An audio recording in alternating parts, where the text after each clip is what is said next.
যে আপনি আন্দোলন থেকে বেরিয়ে খুব ভালো হয়েছে, বুঝেন। তবে এখন দেখছি জমিয়ত আহলাদিসের সাথে কাজ করছেন, এটা কিন্তু ঠিক হচ্ছে না। কারণ এই জমিয়ত আন্দোলন দিয়ে এই দেশে কোনো খেদমত হবে না। আমি বললাম যে কি করা উচিত বলেন তো? বুঝলেন, আপনি একা একটা প্রতিষ্ঠান, আপনি যদি আমির হয়ে যেতেন তাহলে এ দেশের আহলাদিসরা ভালোভাবে চলত। তাহলে একটু আমির হয়ে যাই, হ্যাঁ, হওয়া যায় না আমির? এই যে লোকটা কথাটা বলল, এই লোকটা, সত্যটা বলবেন আপনারা, এই লোকটা মানুষ না শয়তান? আহলাদিস দলের মধ্যে কোনটার অনুসরণ করবো? ভালো প্রশ্ন করেছেন, তাই না? প্রশ্ন আর কাউকে করতে পারেন না, শুধু আমাকেই করেন, তাই না? খালি খুঁচা দেন আমাকে। শোনেন, প্রথম কথা হলো, আপনি বিভক্ত থাকতে পারবেন না, থাকতে পারবেন না। শুধু এই দেশে না, আপনি যদি দেশের বাইরেও থাকেন তাহলে আপনাকে জামাতবদ্ধ, ঐক্যবদ্ধ থাকতে হবে। আপনাকে যেন কেউ না বলে এই লোকটা বহিষ্কৃত, কথা বুঝতে পারলেন না? কেউ যেন না বলে। ইমাম আলবানী রাহিমাহুল্লাহ তিনি দোয়া করছেন, ওয়াহুম আহলুল হাদিস হাসানাল্লাহু মাহুম। তিনি বলছেন, হকপন্থী পৃথিবীতে হলেন আহলে হাদিসগণ, আল্লাহ তুমি আমাদেরকে তাদের সঙ্গে একত্রিত করো। আপনি যদি দোয়া করেছেন, আপনি চাইবেন যে আমি বিভক্ত অবস্থায় থাকি? না। একজন পৃথিবীতে থাকলে, মনে করেন আপনি আছেন আমেরিকায়, আরেক ভাই আছে চীনে, দুইজন আহলে হাদিস পৃথিবীতে, কয়জন? দুইজন। জানতে পারলে আপনার উপরে ওয়াজিব হলো তার কাছে সালাম পাঠানো, দুই তার জন্য দোয়া করা।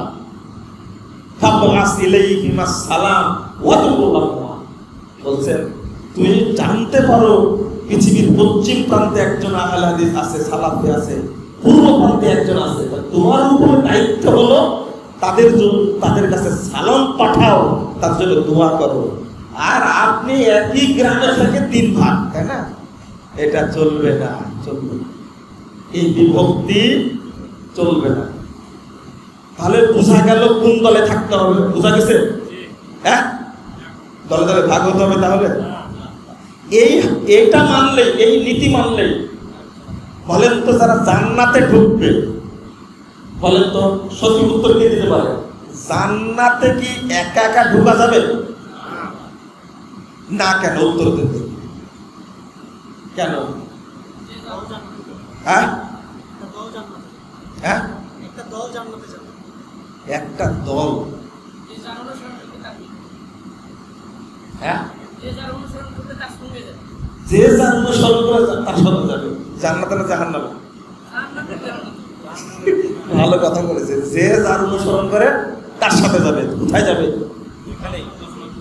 না, জাহান্নামে যাবে। যে যার অনুসরণ করে না, যে ব্যক্তি মুহাম্মদ সাল্লাল্লাহু আলাইহি ওয়াসাল্লাম অনুসরণ করবে, সেই কোথায় যাবে? আর কোন ব্যক্তি নাই। এখন শুনেন, প্রশ্ন যেগুলো করেছেন গুরুত্বপূর্ণ কথা একটু বলে দিই। সেটা হলো, আপনি মনে করছেন যে নয়াপড়ে কি গ্রামের নামটা বলতে পারছেন? আচ্ছা, এই পাড়াতে আপনি একা একজন আছেন সালাফি আকীদা, তাহলে আপনি একাই জান্নাতে যাবেন, তাই না? হ্যাঁ, বাংলাদেশে যদি একজন না থাকে, শুধু আপনি যদি একাই থাকেন তাহলে যেতে পারবেন, কিন্তু আর একজন থাকলে পারবেন না, সাথে নিতে হবে না। আল্লাহ বলছেন মুত্তাকিরা জান্নাতে ঢুকবে দলগতভাবে, দলবদ্ধভাবে। সূরা মারিয়ামের আল্লাহ বলছেন। আর আপনি বলছেন একাকি যাব? একটা হাদিস বলা হয় না, আপনারাও জানেন হাদিসটা, সেটা কি? যে আল জামাতু মা ওয়াফাকাল হাক্কা ওয়া ইন কুনতা ওয়াহদা। এই তো বুঝতেছেন, জামাত তাকেই বলে যেটা হকের সাথে মিল আছে, যদিও তুমি কি একা হও। তাহলে বোঝা গেল একা থাকলেও জান্নাতে যাবে, তাই না? হ্যাঁ, এই হাদিসটার 12টা বাজাচ্ছেন আপনারা। কয়টা? 12টা না, এখন মনে হয় 14টা বেজে গেছে। এই হাদিসের অর্থ এটা না, মানে হাদিস পড়ে বলছে আমি কালাই আছি বাবু, আমি একাই যাবো জান্নাতে। না, এই হাদিসের অর্থ এটা না। হাদিসের আগে শব্দ আছে, আরো পরেও শব্দ আছে। সেটা কি? ইবনে মাসউদ রাদিয়াল্লাহু, তিনি তার বন্ধু আমর ইবনে মাইমুন তাকে বলছে, তুমি তো এলাকার বড় আলেম, হাল তাদরি মা হিয়াল জামাআহ, তুমি কি জানো জামাত কাকে বলে? তো বলছে যে না আমি জানি না, আপনি বলেন। বলছে শুনো, জামাত হলো ইন্না জামহুরান নাস ইদা ফারাকুল জামাআহ। দেখেন ভালো করে শুনেন, যখন অধিকাংশ লোক ঐক্যবদ্ধ জামাত থেকে বেরিয়ে যাবে, মনে থাকবে কথাটা, মনে থাকবে, একটা জামাত আছে ঐক্যবদ্ধ, কি আছে? ঐক্যবদ্ধ। এই জামাত থেকে যদি অধিকাংশ বেরিয়ে যায়, সবাই চলে গেল, মনে করেন যে মুজাফফর বিন মুহসিন চলে গেল, তারপরে এই কি বলে যে গেল, তারপরে আকরামুজ্জামান বিন আব্দুস সালাম সব চলে গেল, চলে গেল জামাত থেকে। জামাত কি হয়ে গেছে? সব বেরিয়ে গেছে। ফাকানাত আলাইকা বিমা তাকুনুল জামাআহ, তোমার উপরে ওয়াজিব হলো ওই জামাতেই থাকা, হাত্তা তাফসুদা, যতক্ষণ জামাত নষ্ট না হয়ে যায়। ইন্নাল জামাতা মা ওয়াফাকাল হক ওয়া ইন কুনতা ওয়াহদাক, কারণ তুমি যে একজন আছো, তোমার দ্বারাই যেন জামাত শেষ হয়, তবু জামাত থেকে বের হয়ে যেও না। তাহলে জয়পুরহাটে একজন একা থাকলে সেটাই জামাত, অর্থ কি এটা হলো? হ্যাঁ, মাথায় ঢুকছে? সবাই যদি একটা জামাত থেকে বেরিয়ে যায়, আপনি বাংলাদেশে একা আছেন, ওখানে ওভাবে থাকতে হবে, হাত্তা তাফসুদাল জামাত, আপনাকে বের হওয়া যাবে না। বুঝেননি মনে কথাটা? তাহলে হাদিসটার অর্থ আপনি যেভাবে বুঝেছেন, এর অর্থ এটা না। বাংলাদেশে আহলে হাদিসগণ যদি এই হাদিসটা বুঝে, তাহলে আর বিভক্তি হবে না, আর আমির হবে না। আমির আর সভাপতি। একজন আমাকে বলছে যে আপনি আন্দোলন থেকে বেরিয়ে খুব ভালো হয়েছে, বুঝেন, তবে এখন দেখছি জমিয়ত আহলে হাদিসের সাথে কাজ করছেন, এটা কিন্তু ঠিক হচ্ছে না। কারণ এই জমিয়ত আন্দোলন দিয়ে এই দেশে কোনো খেদমত হবে না। আমি বললাম যে কি করা উচিত বলেন তো? আপনি একা একটা প্রতিষ্ঠান, আপনি যদি আমির হয়ে যেতেন, তাহলে এ দেশের আহলে হাদিসরা ভালোভাবে চলত। তাহলে একটু আমির হয়ে যাই। হ্যাঁ, হওয়া যায় না আমির? এই যে লোকটা কথাটা বলল, এই লোকটা, সত্যটা বলবেন আপনারা, এই লোকটা মানুষ না শয়তান? হ্যাঁ, আমি যে তার কথা শুনে বললাম শয়তান বললেন কেন? ভালো বলেনি? হ্যাঁ, ভালো বলেনি? ভালো বলেনি, এখন বলছে, তাই না? চিন্তা করেন অবস্থাটা কি। আহলে হাদিসদেরকে দলে দলে বিভক্ত করেছে এই সমস্ত ভদ্র শয়তানগুলোই। আমার সব জায়গায় যে আমির হতে হবে, বুঝলেন? আমি অন্তত আল্লাহর কাছে এইটা দোয়া করি, আলবানীর মতো এত বড় মুহাদ্দিস তিনি দোয়া করছেন, আল্লাহ যেন আমাদেরকে আহলে হাদিসদের মধ্যে কি করেন, একত্রিত করেন। আলহামদুলিল্লাহ। আমরাও দোয়া করি, আল্লাহ তুমি আমাদের সকল আহলে হাদিসদেরকে তুমি একই প্ল্যাটফর্মে রাখো, বলেন আমিন।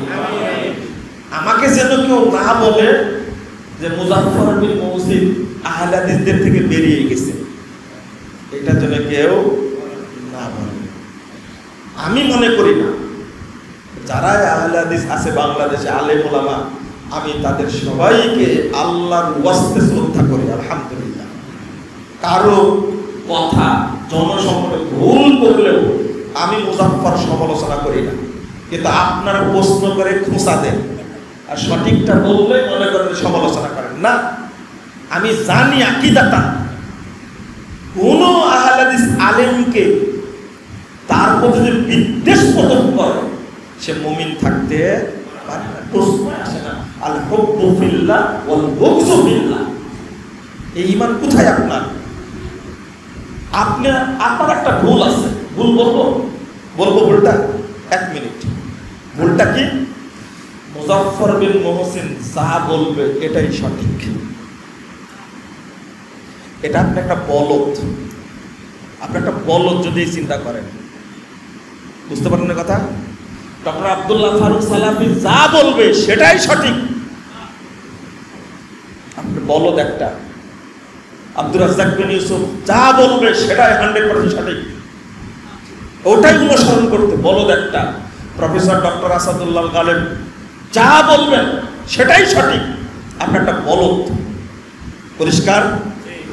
এই কথাটা একজন সম্পর্কে বলা যাবে, তিনি হলেন মুহাম্মদুর রাসূলুল্লাহ, আর কারো সম্পর্কে বলা যাবে না। ইমাম ইবনে তাইমিয়া রাহিমাহুল্লাহ বলছেন, শুনেন, যে ব্যক্তি মনে করে শুধু একজনের কথা মানতে হবে, যেমন মনে করেন যে মতিউর রহমান মাদানির যা বলবেন সব মানা যাবে, যদি এই কথা বলে কেউ, মুজাফফর বিন মুহসিন যা বলবে সব মানতে হবে, এটা যদি কেউ বলে, শুনেন, যদি কেউ বলে, আর সবারই উচিত এই কথা তার মানা। এবার ইবনে তাইমিয়া রাহিমাহুল্লাহ বলেছেন, ফাওয়াদাল্লুন ওয়া ক্বাদ ইয়াকুনু কাফিরা, এই কথা বললে সে কখনো কখনো কাফের হয়ে যাবে, কারণ একজন ব্যক্তি দিনের ঠিকাদারি নিতে পারে না, মানুষের ভুল হতে পারে। এজন্য আলোচনা সবারই শুনতে হবে, কিন্তু আপনাকে আমি বলে দিছি আমার বই ছাড়া পড়বেন না, এই কথা বলা হারাম। কেন পড়বে না? আমি কেন বলবো এই কথা? আমি কি এই যুগের বড় মানুষ? আমার চেয়ে বড় আলেম নাই? মানুষকে বলদ বানাবো কেন আমি? অসম্ভব। আমার বক্তব্য ছাড়া কারো বক্তব্য শুনবেন না, এই কথা বলা হারাম। যত সালাফি আলেম আছে তাদের প্রত্যেকের বক্তব্য শুনতে হবে, আপনার ভুল হতে পারে না। এইটা কথা বলতে গিয়ে আজকে আহলে হাদিসদের অনেক সন্তান তারা বলদ হয়ে গেছে, মুরিদের মতো বলদ হয়ে গেছে। মুজাফফর যা বলবে সেটাই শুনবো, তুমি 1 নম্বর বলো। এই করার কারণেই আহলে হাদিস ভাইরা ঐক্যবদ্ধ হতে পারছে না। আপনি একজনের বলদ হয়ে আছেন, আমি একজনের বলদ হয়ে আছি, আরেকজনের বলদ হয়ে আছে। পীরেরও অভাব নাই, আমিরেরও অভাব নাই, আর বলদেরও অভাব নাই। এক পাগলকে যদি আমির বানাতে হয় তারও বলদ হবে অনেকগুলো, হবে না? আল্লাহ যেন এই সমস্ত গুন্ডির মধ্যে আমাদের না নিয়ে যায়, বলেন আমিন। কথা বললে কষ্ট হয়, তাই না? নবম শ্রেণীর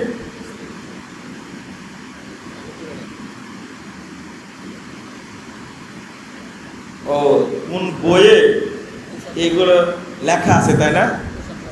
আপনার লজ্জা আছে, শরম আছে, এ বই পড়েন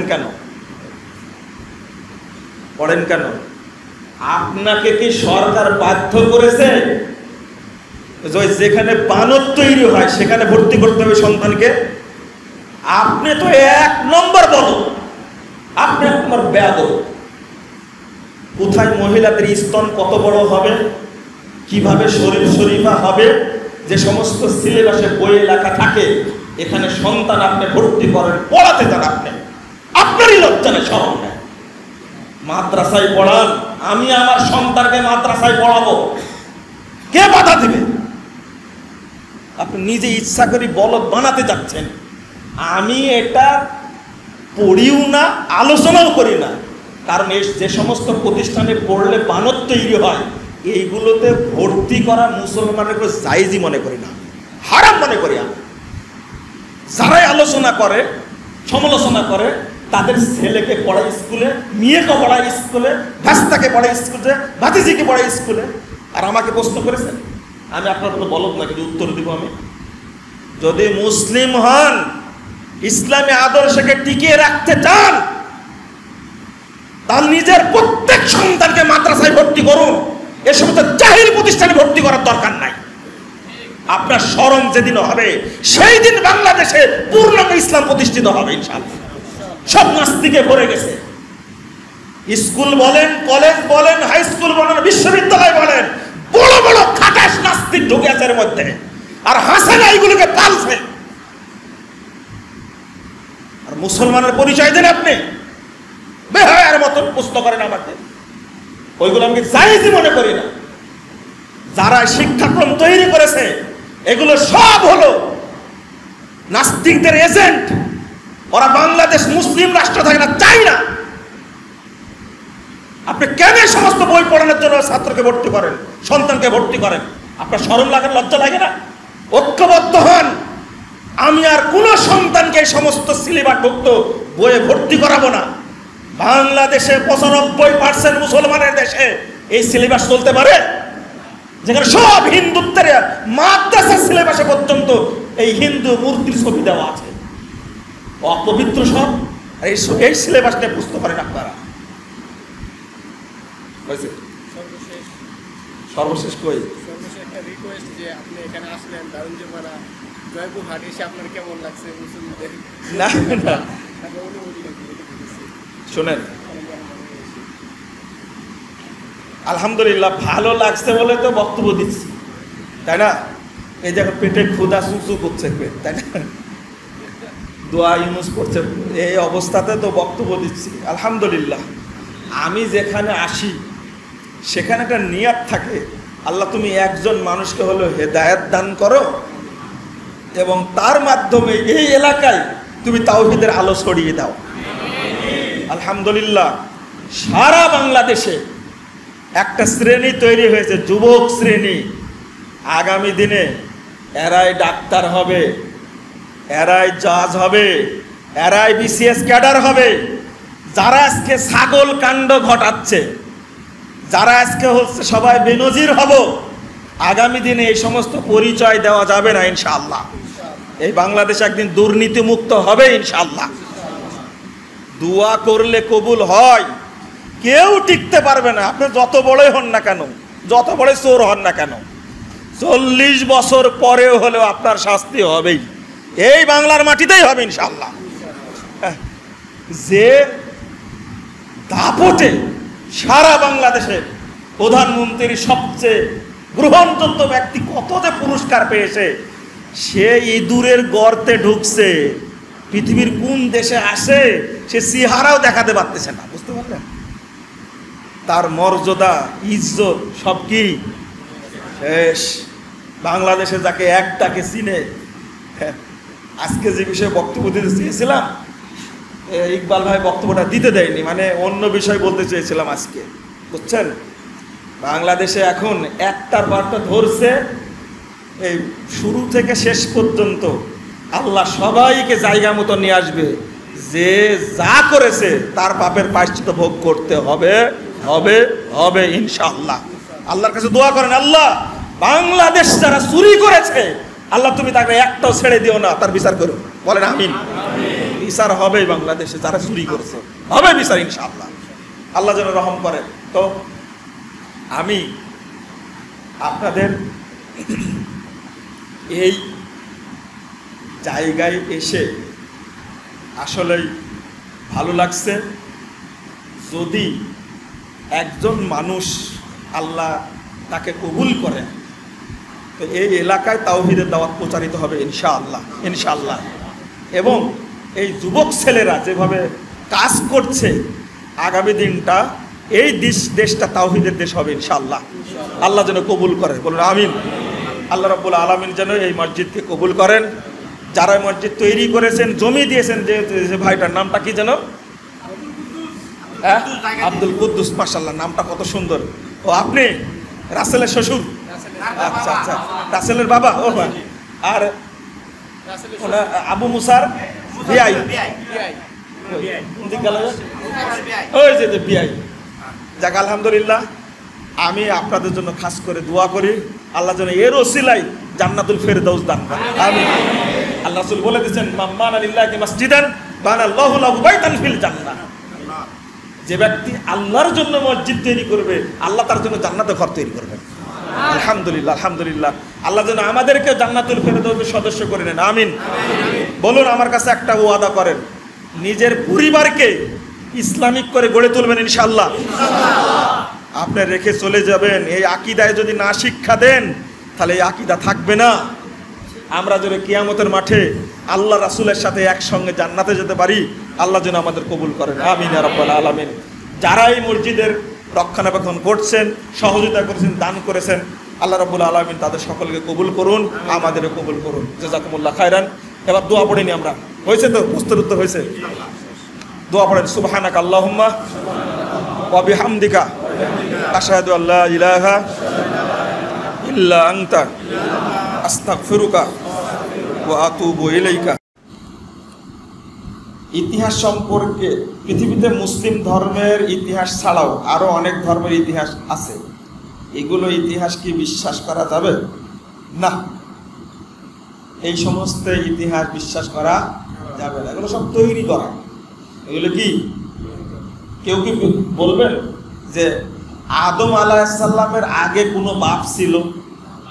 হ্যাঁ, সবাই তো আদমের সন্তান। আদম আলাইহিস সালাম কি আদি পিতা না? তিনি আল্লাহর পক্ষ থেকে একজন নবী। হ্যাঁ, নূহ আলাইহিস সালাম প্রথম রাসূল, তাই না? তো যদি প্রাচীন কোনো ধর্ম হয়, দিন হয়, সেটার নাম কি? ইসলাম। সনাতন যদি কোনো ধর্ম হয়, সেটার নাম কি? ইসলাম। বাংলাদেশে বলে সনাতন ধর্ম অমুক অমুক অমুক, এগুলো ঠিক না, মিথ্যা কথা এগুলো। আর ওই সমস্ত ইতিহাস আপনাকে খোঁজারও দরকার নাই। ওই সমস্ত ইতিহাস খুঁজবে জাকির নাই, যা সাইজ করতে পারবে, বলতে পারবে। ওরা তো মিথ্যাচার করেছে, আপনি তো অল্প একটু পড়ে খিচুড়ি পাকায় দিবেন, তখন আরো সমস্যা হবে। জাযাকুমুল্লাহ খায়রান। সম্প্রতি জনৈকে সালাফি আলেম বলেন, ঈদের তাকবীরের হাদিসটি জয়ীফ। সালাফি আলেমকে কোন সালাফি আলেমের কথা বলবে না, ও জিলাপি আলেম হবে। এটা না হলে সালাকি।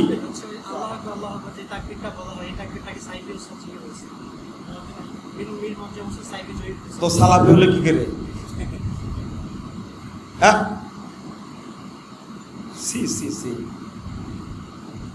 নামের শুরুতে যা ইচ্ছা বসাবেন আর আমার সামনে দিবেন, তো চলবে না। এটা সালাফি শব্দটার সম্মান আছে, মর্যাদা আছে, যাকে তাকে সালাফি বলা যাবে না। ঈদের তাকবীর আল্লাহু আকবার, আল্লাহু আকবার, লা ইলাহা ইল্লাল্লাহ, তাকবীরটা এটা জয়ীফ, জাল। হ্যাঁ,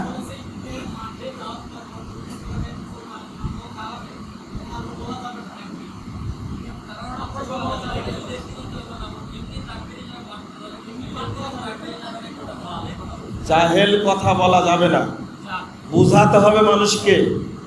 এই তাকবীর সহিহ হাদিস দ্বারা প্রমাণিত, এটা সাহাবীদের আমল, আমরা বহু আগে থেকে জানি। এটা সনদ সহিহ। বাংলাদেশের কিছু কিছু মানুষের লাখ লজ্জা নাই। লাখ লজ্জা বুঝেন তো? লাখ লজ্জা বুঝেন আপনার? লজ্জা বুঝেন? বেটা তুমি মুহাদ্দিস না, তো মুহাদ্দিসের ভাব ধরো কেন? তোমাকে কে মুহাদ্দিস বলেছে? একজন আলোচনা করছে যে ঈদের 7-5-12 তাকবীর এর কোনো সহিহ হাদিস নাই। তুমি 1 নম্বর জাহেল একটা।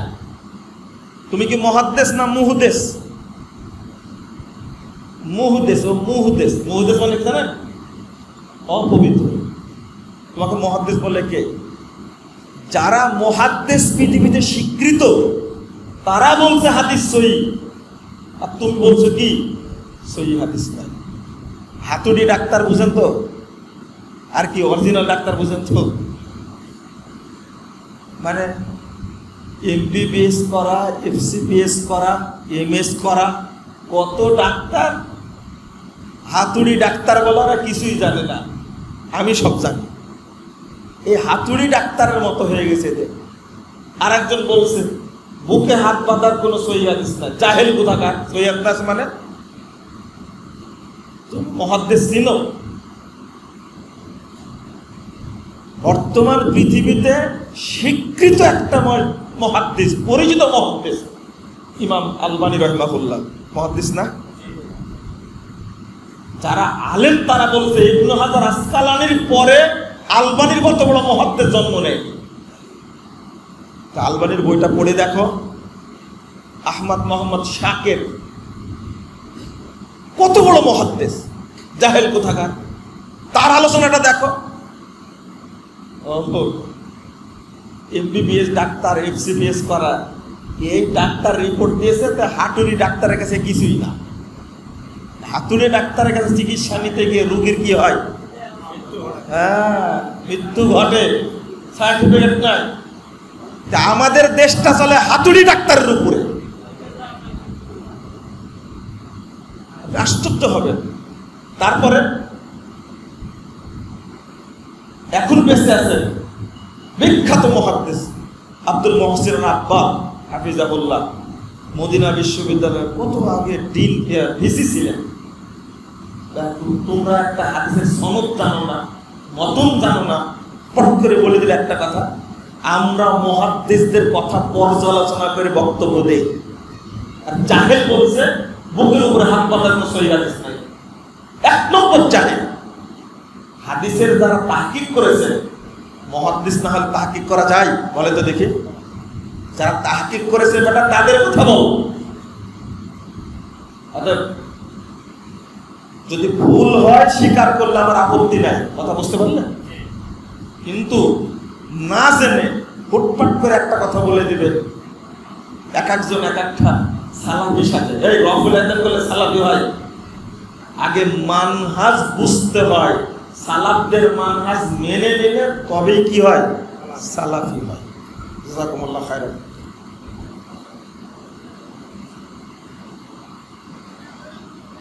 আবরার নাম রাখা যাবে কিনা? আবু বকর কি লিখছে? আবরার নামটা বলা হয় খুব উচ্চ মানের পবিত্র সৎ ব্যক্তিকে কি বলা হয়? আবরার বলা হয়। তো একজন ব্যক্তিকে এই নামে ডাকাটা শুভনীয় নয়। এমনি যদি বলে আব্দুল্লাহ আবরার, ঠিক আছে, আব্দুল্লাহ আবরার, তো সেই ক্ষেত্রে এটা হাদিসে এই নামটা নিষেধ এইভাবে বলা হয়নি। তবে কাউকে আবরার বলে চিত্রিত করা ঠিক হবে না। কথা বুঝতে পারলেন? তার নামের আগে পরে কিছু লাগাবে, ঠিক আছে? আর এখন তো আহলে হাদিসের নাম রাখবেই না আমরা, কারণ এক আবরার বের হয়েছে না। হ্যাঁ, একজন ডক্টর বলে দিয়েছে যে আপনি আবরার না আশরা। কি ভাষা বলছে আপনি ভাবতেই পারেন। একজন মুরব্বী মানুষ বলছে আপনার রেজাউল না কাজাউল। আবরার নামটা নষ্ট করে দিছে। আপনাদের এমন রাগ আবরারের উপরে, তাই না? খুব রাগ। আমি এক প্রোগ্রামে বলছি দোয়া করেন আল্লাহ যেন তাকে হেদায়েত দান করে। সব চুপ করে বসে আছে, আমিন বলেন। আমিন বলেন, আপনি বলেন, আমরা বলবো না। চিন্তা করতে পারছেন কত রাগ। এর কাজই নাকি শুধু আহলে হাদিসদের গালি দেওয়া। কি দেয়? শুধু গালি দেয় আহলে হাদিসদের। আল্লাহ যেন এর মুখটা পবিত্র করে দেয়। বলেন আমিন। আমরা হানাফি মাযহাবের বড় বড় আলেমদের সাথে আমাদের তো ইখতিলাফ আছে, কিন্তু তাদের নাম নেওয়ার সময় আমরা খুব সম্মান দিয়ে নাম নিই। আনোয়ার শাহ কাশ্মীরির নাম নেওয়ার সময় বলি আল্লামা আনোয়ার শাহ কাশ্মীরি রাহিমাহুল্লাহ। আমরা বলি যে কি বলে বুরহানুদ্দিন, ইমাম বুরহানুদ্দিন মাকিনানি। আমরা নাম নেওয়ার সময় বলি আল্লামা জাইলাই রাহিমাহুল্লাহ, যারা মারা গেছে। কিন্তু এই আবরারের মুখ থেকে আহলে হাদিস বিদ্যানের নামটা এত গৌরবপূর্ণভাবে ব্যবহার। ইবনে তাইমিয়াকে গালি দেয়, ইবনে কাইয়িমকে গালি দেয়। লা হাওলা ওয়ালা কুওয়াতা। আলমানি রাহিমাহুল্লাহ এত বড় ব্যক্তি, শেখ বিন বাজ, আল্লামা উসাইমিন, এই সমস্ত ইমামদেরকে গালি দেয়। আল্লাহ যেন ওকে হেদায়েত দান করে। আমিন। তাও তো আপনারা আমিন বললেন, তো আলহামদুলিল্লাহ। আল্লাহ হেদায়েত দিলে কি সমস্যা? আবু সুফিয়ানকে আল্লাহ হেদায়েত দেয়। আবু সুফিয়ান যে বদের বদ ছিল, আমরা কি বলি এখন? রাদিয়াল্লাহু আনহু, তাই না? আবু সুফিয়ান রাদিয়াল্লাহু আনহু, সেই মানুষটা কত প্রিয় হয়ে গেল, তাই না? তো হতেও পারে আপনারা দোয়া করবেন আল্লাহ যেন হেদায়েত দান করে। যারা শিরিক বিদআতের পক্ষে কথা বলে আল্লাহ যেন তাদেরকে হেদায়েত দান করে। বলেন আমিন। আশেপাশের সঠিক সময়ে সালাতুল মসজিদ না থাকলে কি বাসায় সালাত আদায় করাবো? কি আলোচনা করলাম তাও বুঝেননি আপনারা। বাসাতে পড়বেন। যারা আহলে হাদিস মসজিদ পুড়িয়ে দেওয়া জায়েজ মনে করে, ভেঙে দেওয়া জায়েজ মনে করে, যারা আহলে হাদিস মসজিদ বন্ধ করে দেয়, তালা মেরে দেয়, তাদের পিছনে নামাজ হওয়া জায়েজ মনে করেন? সি সি সি, বললাম না আপনাদের লজ্জা নাই, হায় নাই, শরম নাই, এই প্রশ্ন করেন? স্পষ্ট শেখ বিন বাজ রাহিমাহুল্লাহকে প্রশ্ন করা হয়েছিল, ইমাম ইবনে বাজকে প্রশ্ন করা হয়েছে। শুনেন, মাইয়া আতাকিদু আন্নাল্লাহ ফি কুল্লি মাকান আল ইউসাল্লা খালফা, যে ব্যক্তি বিশ্বাস করে আল্লাহ সর্বত্র বিরাজমান, তার পিছনে নামাজ পড়া যাবে? থামেন, আপনারা বলেন না। ইমাম ইবনে বাজ রাহিমাহুল্লাহ তিনি বলছেন, মাইয়া আতাকিদু আন্নাল্লাহ ফি কুল্লি মাকান ফাহুয়া দাল্লুন মুদিল্লুন কাফিরুন, যে বিশ্বাস করে আল্লাহ সর্বত্র বিরাজমান, এই ব্যক্তি পথভ্রষ্ট, মানুষকে পথভ্রষ্ট করে, সে কাফের। লা ইউসাল্লা খালফা, তার পিছনে নামাজ হবে না। ওয়ালা ইউত্তাখাযু ইমামা, তাকে ইমাম বানানো যাবে না।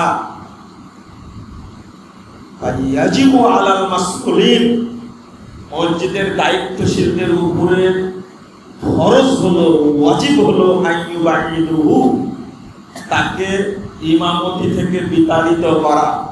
আর এক জায়গায় বলছেন ইস্তাতাব, বিতাড়িত করে বলতে তওবা করো, ওয়াইল্লা কুতিলা, তওবা যদি না করে তাহলে তাকে হত্যা করতে হবে। আলা ওয়ালিল আমর, সরকার তাকে হত্যা করবে। তাহলে যে বিশ্বাস করবে আল্লাহ সর্বত্র বিরাজমান, আল্লাহ নিরাকার, এই ব্যক্তির বেঁচে থাকার অধিকার নাই।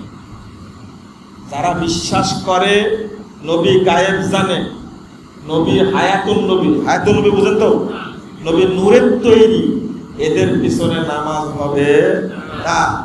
পড়লে বাতিল হবে, পড়লে কি বাতিল হবে, মনে থাকবে। কিন্তু আপনি বাজারে গেলে ঠিকই পড়বেন, তাই না? পড়লেই বাতিল, পড়লেই বাতিল।